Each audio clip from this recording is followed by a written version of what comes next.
నా శరీరము వెళ్ళిపోతుందని అంగీకరించి ఈశ్వరాభిముఖుడనవడానికి నేను ఒక ప్రయత్నమును ప్రారంభించి తిని నా పిల్లల చదువుకి ఓవర్ టైం చేసి సంపాదించాను. నా పిల్లల చదువు కోసం నా వినోదాలు కొన్ని తగ్గించుకొని డిపాజిట్ వేశాను. వాళ్ళ పని అయిపోయింది, ఇంకా వృద్ధిలోకి వచ్చేసారు.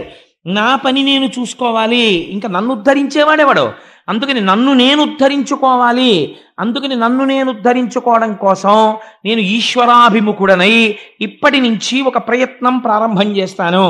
భూశయనము చేసి తలగడకి బదులుగా చేతిని పెట్టుకుని పడుకోవడానికి గదులే అక్కర్లేదు. వెళ్ళిపోయే శరీరం ఎప్పుడైనా వెళ్ళిపోతుంది. ఇంకా ఈశ్వరుడు నిర్మించినటువంటి పర్వత గుహలు ఉన్నాయి.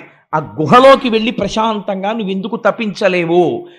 చెట్లకి పండిన పళ్ళు అరణ్యములలో వేలాడుతున్నాయి.